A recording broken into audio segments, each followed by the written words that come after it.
South India shopping మాల్లో block buster ఆషాఢం number 1 kilo sale. ఇంటర్వ్యూలో lag చేయదలుచుకోవట్లేదు. ఇక్కడ మొహమాటాలు లేవు. ఈ రోజు మిమ్మల్ని నేను ఇంటర్వ్యూకి పిలిచానంటే కారణం ఏంటంటే వర్జిన్ బాయ్స్ సక్సెస్ అవ్వడము, లేకపోతే వర్జిన్ బాయ్స్ స్క్రీన్లు పెరగడము, కలెక్షన్ బాగుండము ఇది కాదు. ఎందుకంటే ఇది ఆల్రెడీ జనాల్లోకి వెళ్ళిపోయింది, జనాలు చూస్తున్నారు. ఈ రోజు నేను మిమ్మల్ని ఇక్కడ పిలవడానికి ప్రధానమైన కారణం ఈ రివ్యూ సిస్టమ్ మీద మీరు చేసిన కామెంట్స్, ముఖ్యంగా పూలచొక్క నవీన్ అనే వ్యక్తి మీద ఆయన ఇచ్చిన రివ్యూ మీద, ఆయన మీద మీరు చేసిన కామెంట్స్. సో ఈ వివాదం గురించి మాట్లాడడానికే నేను మిమ్మల్ని పిలిచాను. సార్, నాది ఒక స్ట్రైట్ క్వశ్చన్. నిజంగా ఆ పూలచొక్క నవీన్ అనే వ్యక్తి మిమ్మల్ని రివ్యూ ఇవ్వడానికి 40,000 కావాలని మిమ్మల్ని అప్రోచ్ అయ్యాడా? నన్ను కాదు, మా టీంని అప్రోచ్ అయ్యాడు. నేను డీల్ చేయను కదా. ఓకే. దానికి ఒక టీము వ్యవస్థ ఉంటుంది, పిఆర్ఓ వ్యవస్థ ఉంటుంది. అందులో కూడా పిఆర్ఓ టీంలో కూడా మెంబర్స్ ఉంటారు. ఓకే. అట్లా ఇది రెగ్యులర్గా అన్ని మూవీలు జరిగే ప్రాసెస్ ఇది. అన్ని మూవీలని బ్లాక్మెయిల్ చేస్తున్నారు కొంతమంది, not only my movie. So నా దృష్టికి వచ్చింది, నేను క్షమించడానికి నేరంలాగా దీన్ని పరిగణించా. నేను డబ్బులు ఇవ్వడానికి నాకు ఇబ్బంది కాదు. ఇటువంటి వాళ్ళని ఎంకరేజ్ చేస్తే ఇంకా పట్టుకొడుకులాగా ఆల్రెడీ ఇండస్ట్రీ సావబతుకుల్లో ఉంది. ఆ వచ్చే ఆడియన్స్ని కూడా రానికుండా చేస్తున్నారు వీళ్ళు, ఫేక్ రివ్యూస్ ఇచ్చి. ఇది తీవ్రవాదం కంటే దారుణమైంది. మన మధ్యలోనే ఉంటూనే ఇంత ఘోరమైన దీనికి పాల్పడుతున్నారు. సే నో టు డ్రగ్స్ అని పెద్ద పెద్ద హీరోలు అందరూ వస్తున్నారు. ఇది చెట్టు కొమ్మ మీదే ప్రాబ్లమ్స్ ఉన్నాయి, చెట్టు మీదే. మన ఇండస్ట్రీలో problems. Say no to drugs లాగా మీరు ఎలా వస్తున్నారో దానికంటే ముందు ఇట్లాంటి వాటికి రావాలి. Say no to fake reviews. Sir, అంటే నా డౌట్ ఏంటంటే ఆ వ్యక్తి మిమ్మల్ని అప్రోచ్ అవ్వడానికి రీజన్ అంటే మీరేమన్నా ముందుగా మా సినిమాకి సంబంధించిన ఒక రివ్యూ ఇమ్మని అడిగితే తను అమౌంట్ అడిగాడా, లేదు నేనే అమౌంట్ తీసుకుంటాను, ఒక మంచి రివ్యూ ఇస్తానని అతనే అప్రోచ్ అయ్యాడు? అది డిస్కషన్ నేనైతే డైరెక్ట్ చేయలేదు, మా టీం చేశారు. బట్ అల్టిమేట్లీ మీరు డబ్బులు ఇవ్వకపోతే నెగిటివ్గా రాస్తాను, అది మోటో. మీకేమన్నా దట్స్ ఆల్. మీ దగ్గర ఉన్న ప్రూఫ్స్ ఉన్నాయా? ఉన్నాయి, ఇచ్చాము, పోలీసులకు ఇచ్చాము. వాళ్ళు కేసు ఫైల్ చేశారు, వాళ్ళని పిలుస్తున్నారు. ఎస్ సార్, నాది ఇంకో క్వశ్చన్ ఏంటంటే, ఒక వ్యక్తి ఒక 100 రూపాయలు పెట్టుకుని సినిమా చూస్తాడు. ఆ సినిమా చూసిన వ్యక్తి ఆ సినిమా బాగుంది బాగలేదు అని చెప్పే రైట్ తనకు లేదా? నీకు లిమిటేషన్స్ ఉంటాయి. ఓకే. ఇప్పుడు ఒక అమ్మాయిని చూసి, నీకు పెళ్లి చూపులకి వెళ్తావు, ఒక అమ్మాయిని చూసి నచ్చితే సరే, నచ్చపోతే సరే వెళ్ళు. అమ్మాయి గురించి బాడీ షేమ్ చేయకూడదు. ఆ అమ్మాయికి చిన్నగా ఉన్నాయా, పెద్దగా ఉన్నాయా, హైట్ తక్కువ ఉంది, అదని బాడీ షేమింగ్ అంటారు. నువ్వు డైరెక్ట్గా అలా నువ్వు చెప్పకూడదు. నీకు నచ్చపోయినా దానికి ఒక పద్ధతి ఉంటుంది. బాడీ షేమ్ చేస్తే సివియర్ కేసు, లోపల వేయటం, అట్లా ప్రతిదానికి ఒక పద్ధతి ఉంటుంది. ఫ్రీడమ్ ఆఫ్ స్పీచ్ ఉంది కదా, నీ ఇష్టం వచ్చినట్టు మాట్లాడితే కుదరదు. ఎస్, దానికి ఒక లిమిటేషన్ ఉంటుంది. నువ్వు రివ్యూ ఇవ్వడానికి, నీకు పరిధులు దాటి రివ్యూ ఇవ్వడానికి నా మూవీ గురించి నీకు ఏం అర్హత ఉంది? నా మూవీ గురించి బయటికి రావాలో లేదో చెప్పడానికి పెద్ద సెన్సార్ టీం ఉంది. అది పాస్ అయిన తర్వాతే బయటకు వస్తుంది. ఇంత కష్టపడి ఇంత యూనిట్ మీ అందరి కోసం ఎంటర్టైన్మెంట్ ఇచ్చేదానికి ఒక సెన్సార్ వ్యవస్థ, ఇవన్నీ ఉన్నాయి. ఈ రివ్యూవర్స్ ఎవడో తెలియదు, పుట్టగొడుగులాగా వాడికి ఏం అర్హత ఉందో తెలియదు, వాడు ఏం చదువుకున్నాడో తెలియదు. వాడి పర్సెప్షన్ ఏదో మాట్లాడుకొని పెట్టుకోండి, అంతేగాని వాళ్ళు వాడు మాట్లాడే మాటలు మీరు మొత్తం చూడండి. వాడి పర్సెప్షన్ సినిమాకి వెళ్ళొద్దు అనే ఉంది. వాడిని చూసిన వాళ్ళందరూ మా సినిమాకి వెళ్ళకుండా ఉండి మా కలెక్షన్లు అన్నీ తగ్గిపోతున్నాయి కదా, చాలా ఇంపాక్ట్ అవుతుంది కదా. దానివల్ల 24 క్రాఫ్ట్స్కి నెక్స్ట్ సినిమా తీయలేము, ఇండస్ట్రీ దెబ్బతింటుంది. నా సినిమానే కాదు, పెద్ద సినిమాల పరిస్థితి అంతే. ఇలా మాట్లాడటం వల్ల, ఫేక్ రివ్యూస్ వల్ల ఆడియన్స్ డిసైడ్ చేసుకోమనండి వాళ్ళని వెళ్ళి. నిన్న సాయంత్రము ట్రిపుల్ఏకి వెళ్ళాము, అందరూ ఆడియన్స్ ఎంగేజ్ అయ్యి ఫుల్ ఎంజాయ్ చేస్తున్నారు. తర్వాత ఏఎంబీ మాల్కి వెళ్ళాము, స్క్రీన్స్ కూడా పెంచారు ఇప్పుడు. అంటే ఆడియన్స్ నుంచి వచ్చే రివ్యూవే కరెక్ట్ రివ్యూ. బుక్ మై షోలో 1-on-1 రివ్యూ ఇస్తారు, అది 9.6 ఉంది. అంటే నిజంగా అటర్ ఫెయిల్యూర్ అయితే వాడు అనుకోవచ్చు. బాగున్న దాన్ని కూడా కావాల్సి కల్లా నువ్వు నెగిటివ్గా మాట్లాడి సినిమాని చంపేస్తున్నావు. తమ్ముడు మూవీకి అట్లాగే చంపేశాడు, ఇంకో మూవీకి అట్లాగే చంపేశాడు. అంటే కొన్ని మూవీలు బాగుండొచ్చు, కొంచెం అటు ఇటుగా ఉండొచ్చు. అది ఆడియన్ వెళ్ళి చూసుకొని, ఆడియన్కి అనేది ఎంటర్టైన్మెంట్ కావాలి, అది లెట్ హిమ్ డిసైడ్. నువ్వు ముందే చెప్పేసి వెళ్ళొద్దని నువ్వు విషయం నింపుతున్నావు వాళ్ళ మనసులో. సార్, ఇక్కడ నా డౌట్ ఏంటంటే, మీరు పూర్తిగా రివ్యూ సిస్టమ్ రాంగ్ అంటున్నారా, రివ్యూ సిస్టంలో ఒక పరిధులు ఉండాలి అని చెప్తున్నారా? రివ్యూస్ ఫ్రీడమ్ ఆఫ్ స్పీచ్ ఉన్నంత వరకు ఓకేనండి, పరిధులు దాటి ఇస్తాం అనేది రాంగు. కావాల్సికల్లా బ్లాక్మెయిల్, డబ్బుల కోసమే రివ్యూస్, తెలిసిపోద్ది ఇండస్ట్రీ అందరికీ డబ్బుల కోసమే రివ్యూలు ఇస్తున్నారు అని. ఇటువంటి రివ్యూ వ్యవస్థ నాశనం అవ్వాలి, ఉండకూడదు. సో ఇప్పుడు ఎవరైతే ఈ నవీన్ అనే వ్యక్తి ఉన్నాడో, అతను ఇచ్చిన రివ్యూ మీద మీ అబ్జెక్షన్ ఏంటంటే అతను చెప్పిన విధానం బాగలేదని, అంతేనా? ఎస్, అది మీరు వినండి, ఆ లింక్ ఉంటే మీరు వినండి, ఎవరికైనా అర్థమవుతుంది. వీడి సినిమా, ఆ రివ్యూ చూసి సినిమాకి వెళ్ళరు, అది ఎంత బాగున్నా కూడా. మరి మీరు ఎలా రియాక్ట్ అయ్యారు సార్? మీరు కూడా అలాగే రియాక్ట్ అయ్యారుగా. ఎక్కడ, దేనికి? అతని కామెంట్స్కి, అతను సినిమా చేసిన రివ్యూ విధానానికి మీరు అతను కౌంటర్ ఇచ్చేటప్పుడు. నేను రియాక్ట్ అవ్వకపోతే ఇండస్ట్రీ చచ్చిపోతుందండి. నేను రియాక్ట్ అయిన విధానానికి ఇప్పుడు ఇండస్ట్రీ వాళ్ళందరూ దీని మీద ఏం చేయాలని ఆలోచిస్తున్నారు. అట్లా కాకుండా మెల్లగా నేను రియాక్ట్ సరిగ్గా కాకపోతే, చాలా మంది సరిగ్గా రియాక్ట్ కాకుండా చాలా మంది చెప్పారు, సొల్యూషన్ రావట్లే బయటికి. ఓకే. నా ఆవేదన, నేను బిర్యానీ అన్ని రకాల ఐటమ్స్ వేసి బిర్యానీ వండితే నువ్వు వచ్చి ఇసుక జల్లేస్తే తినేవాడికి ఎట్లా ఉంటుంది, వండినవాడికి ఎలా ఉంటుంది? ఆవేదన కూడా వ్యక్తపరచకుండా నేను ఎక్కడన్నా పరిధి దాటానా? పరిధి దాటకుండానే మాట్లాడాను. చాలా కటువుగా మాట్లాడారు. కటువుగా అంటే అసలు ముందు రివ్యూ వాడు ఇవ్వడానికి ఏమో అర్హత ఉంది వాడికి? ఓకే, అది ఓకే. ఏదైతే అతని విషయంలో మీరు ఏదైతే చెప్తున్నారో ఆ రివ్యూ నేను కూడా చూశాను. సో అతను ఎస్ కొంత పరిధి అయితే దాటాడు కదా. సో చెప్పిన విధానం అయితే కొంచెం ఇబ్బందికరంగానే ఉంది కొంచెం. సో అది ఓకే. బట్ మీరు ఒక ప్రొడ్యూసర్గా నేను అన్యాయం మీద మాట్లాడానండి. వాడు చేసేది చాలా అన్యాయం ఇది. ఓకే, వాడు పరాణజీవి ఇండస్ట్రీ మీదే బతుకుతూనే, ఇండస్ట్రీ మీద రివ్యూలు ఇచ్చుకుంటూ బతుకుతూనే నువ్వు ఇండస్ట్రీనే కిల్ చేయాలని చూసే పరాణజీవులు ఇవి. శవాల మీద పేలాలు ఏరుకుంటే పర్వాలా, ఆ శవం సమాధి దాకా వెళ్ళే లోపే శవాన్ని కూడా కోసు తింటున్నాడు వాడు. ఓకే, పేలాల వరకు ఏరుకో, శవాన్ని కూడా కోసు తింటున్నాడు వాడు. అది ఎంతవరకు ఆడ సమాధి వరకు వెళ్ళేపాటి శవమే లేదు, పాడి మిగిలి ఉంటుంది. అటువంటి నేచర్ వాడిది. వాడే కాదు, చాలామంది ఉన్నారు అలాంటి వాళ్ళు. ఇలా వదిలేస్తే, నేను అలా స్ట్రాంగ్గా మాట్లాడకపోతే ఇటువంటి పుట్టగొడుగులు లేచి చాలా ఇంకా ముందు ఇండస్ట్రీ మొత్తానికి థ్రెట్ వాళ్ళ చేతుల్లోకి వెళ్ళిపోతుంది మాఫియా. మేము రివ్యూలు మీరు డిమాండ్ చేసింది ఇకపోతే మీ మూవీని చంపేస్తాం. That's all. ఇది ఒక వెపన్స్ లాగా తయారు మూవీని చంపేయడానికి. ఇప్పుడు ఇదే వర్జిన్ బాయ్స్ మూవీకి సంబంధించి ఒక 30 సెకండ్లో నేను ఒక చిన్న రివ్యూ ఇస్తాను. ఇప్పుడు నన్ను కూడా తిడతారా? ఇవ్వండి, తిడతామని కాదు, మీరు ఇచ్చే రివ్యూ సెన్సిబుల్గా ఉంటే ఓకే. సార్ నేను ఇప్పుడే రివ్యూ చెప్తాను. నిన్న మీరు ఏ థియేటర్లో అయితే వచ్చారో అదే థియేటర్లో నేను కూడా షో చూస్తున్నాను. సో మీరు షో మధ్యలో వచ్చారు మీ టీం అంతా. సో నేను చూశాను. నాకు వర్జిన్ బాయ్స్ మూవీ వచ్చేసి సో ఒక 3 జంటలు. సో లైఫ్లో ఒక ఆ ఏజ్ గ్రూప్ పీపుల్ ఎలా ఉంటారో అలాంటి ఒక మైండ్ సెట్తో సో కొంచెం బోల్డ్ అప్రోచే ఉంటుంది మూవీలో. సో వాళ్ళు ట్రావెల్ అయ్యేటప్పుడు ఒక ఫన్నీగా ఆ మూవీ స్టార్ట్ అవుతుంది. సో వాళ్ళు పేర్స్ కుదర్చడము, సో వాళ్ళ లవ్ జర్నీ స్టార్ట్ అవ్వడం, మధ్యలో కొన్ని కాన్ఫ్లిక్ట్స్ రావడము. సో ఆ కాన్ఫ్లిక్ట్స్ వచ్చిన తరువాత అసలు రియల్ లవ్ అంటే ఎంతో తెలుసుకోవడము, దాని వాల్యూ తెలుసుకోవడం, ముగ్గురు లైఫ్లో సెటిల్ అవ్వడం. లైన్ అయితే ఇదే కదా. సో నాకు వచ్చింది ఏంటంటే కొన్ని దగ్గరలో సీన్లు ఒక్కొక్కటి 8 నిమిషాల నుంచి 10 నిమిషాలు అక్కడక్కడ ఉన్నాయి. బట్ ఏంటంటే మ్యూజిక్ కానీ బ్యాక్గ్రౌండ్ మ్యూజిక్ కానీ చాలా బాగుంది, సాంగ్స్ బాగున్నాయి, పేర్స్ బాగున్నారు.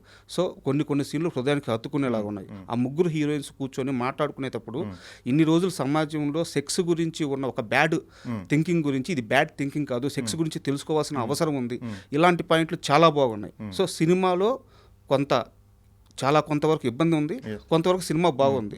సో సినిమా అనేది అతను తీసి పాడేసినంత స్థాయిలో అయితే లేదు, బాగుంది.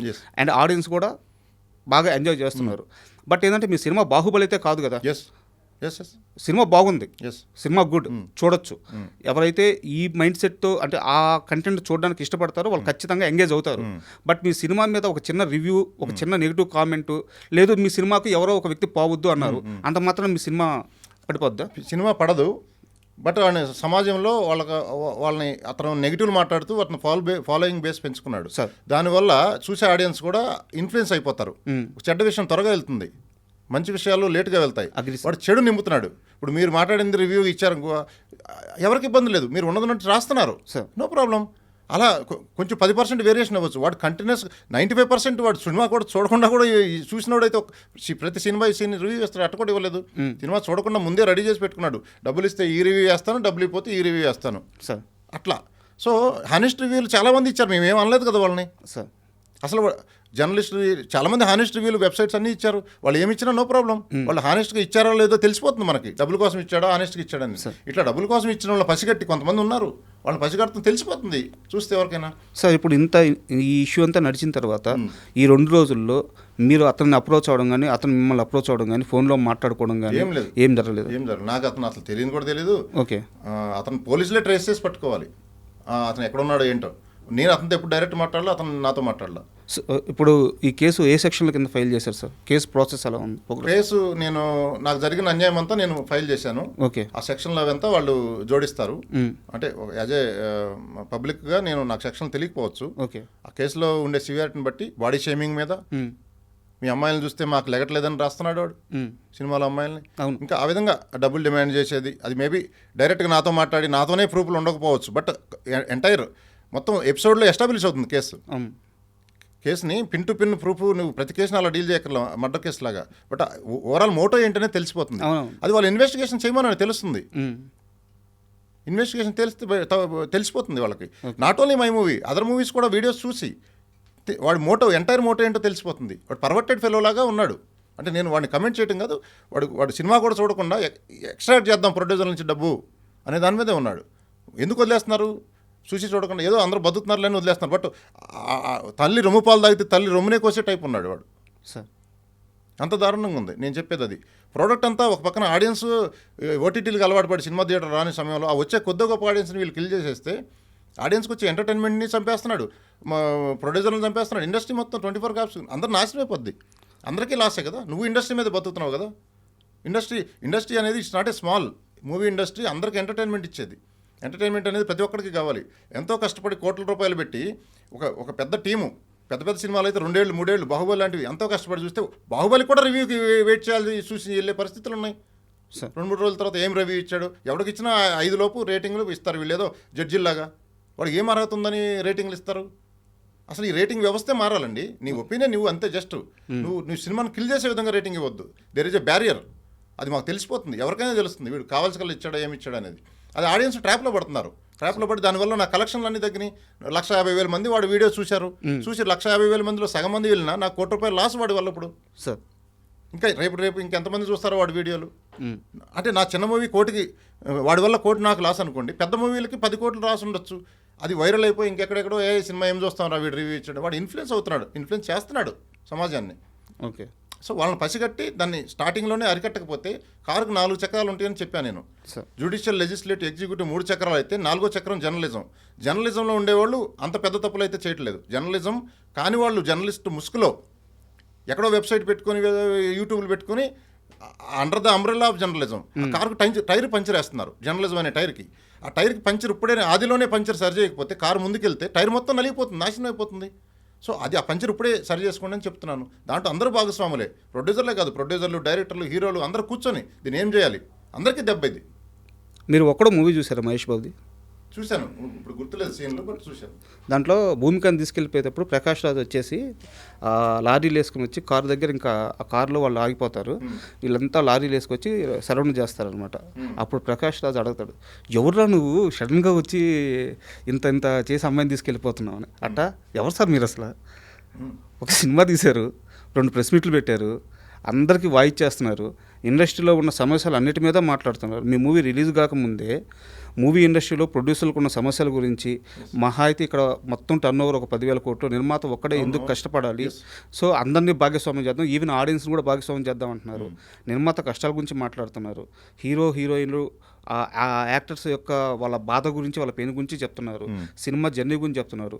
ఈవెన్ నాకు తెలిసి ఇప్పుడు మీరు డిస్ట్రిబ్యూషన్లో కూడా భాగంగా పోతున్నారు అనుకుంటాను. ఈ సినిమాని సీడెడ్ మీరు డైరెక్ట్ డిస్ట్రిబ్యూట్ చేశారు.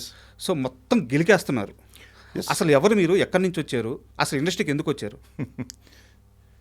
ఇండస్ట్రీకి ఎవరైనా రావచ్చు, అవును, ప్యాషన్తో రావాలి వచ్చేవాళ్ళు. డబ్బులు ఉన్నాయి కదా అని రాకూడదు. డబ్బులు పెట్టి నువ్వు ప్యాషన్గా నేర్చుకో.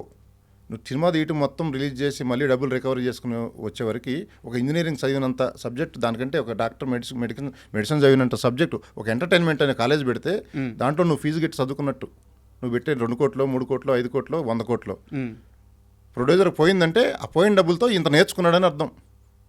ఆ కనీసం నేర్చుకునే నీ దగ్గర అవగాహన నేర్చుకోవడానికన్నా రెడీగా ఉండు. మీరు ఎక్కడ నేర్చుకుంటున్నారు? అందరికీ నేర్పిస్తున్నారు.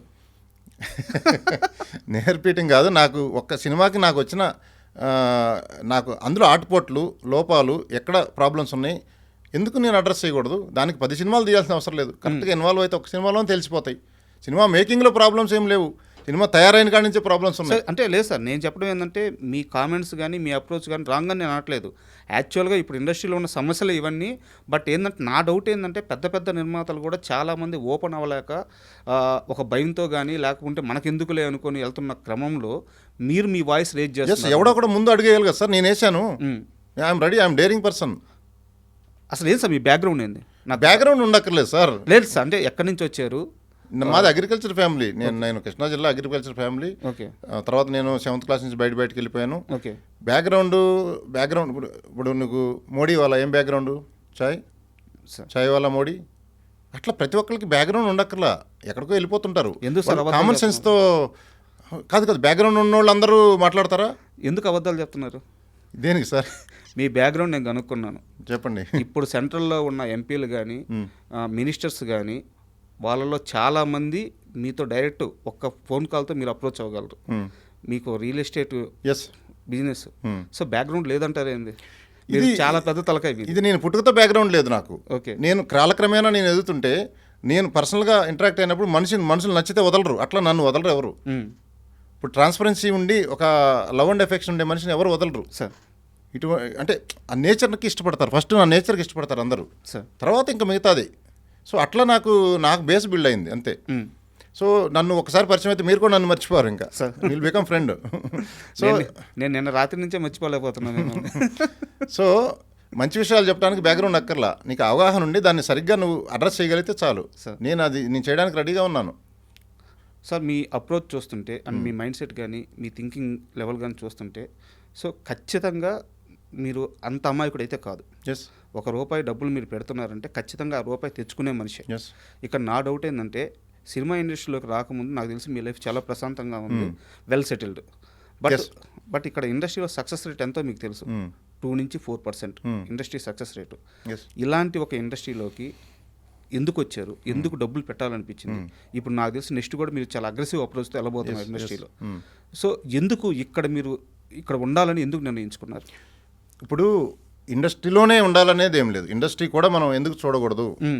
ఇప్పుడు ఏ ఫీల్డ్లో దిగినా నువ్వు చేసే పని ఇంక 10 మందికి ఉపయోగపడాలి. మరి ఇక్కడ ఈ ఇండస్ట్రీలో నీకు రేడియస్ ఎక్కువ, ఎంటర్టైన్మెంట్ అందరికి కావాలి. నువ్వు ఇక్కడ చేసే ప్రోడక్టు నీకు కొన్ని లక్షల మందికి ఎంటర్టైన్మెంట్ ఇస్తుంది. అది వాళ్ళ నుంచి వాళ్ళకి ఇచ్చే ఆనందం అల్టిమేట్లీ వర్క్ సాటిస్ఫాక్షన్ ఉండాలి కదా. సో ఎక్కువ ఆనందం ఇవ్వగలిగేది ఎంటర్టైన్మెంట్ ఇండస్ట్రీ ప్రపంచంలో చూడండి. కాకపోతే దాని వెల్త్, దాని టోటల్ వర్త్ లేదంతా. దాన్ని బిల్డ్ చేయమని చెప్పాను మొన్న. అది బిల్డ్ చేసే క్రమంలో ఇట్లాంటి పుట్టగొడుగులు కొన్ని ఉన్నాయి అని నేను అబ్జర్వ్ చేసిన పాయింట్స్ చెప్పాను. నాకంటే ముందు పెద్ద పెద్ద ప్రొడ్యూసర్లు చెప్పారు, లో వాయిస్తో చెప్పి ఉంటారు. నేను హై వాయిస్తో చెప్పడం వల్ల ఇది మీకు అందరికీ రీచ్ అయ్యి మళ్ళీ నన్ను తిరిగి మీరు అడుగుతున్నారు. సో ఇది ఖచ్చితంగా అడ్రస్ చేయాలి. ఈ ఇండస్ట్రీ గ్రో కావాలంటే ఈ ఫ్యాక్టర్స్ అన్ని అడ్రస్ చేసి అందరు కూర్చొని నేను ముందడుగు వేసాను. నేనేం తప్పు చెప్పట్లేదు, నేను చెప్పేదాన్ని కరెక్ట్, అందరికీ తెలుసు. అది నాకు చాలా ఫోన్ కాల్స్ కూడా వచ్చినాయి, కరెక్ట్గా చెప్తున్నావు, దాన్ని మీరు కరెక్ట్గా అడ్రస్ చేస్తున్నావు, మంచి వాయిస్తో రైజ్ చేశారు, మీలాంటి వాళ్ళు కావాలి అని.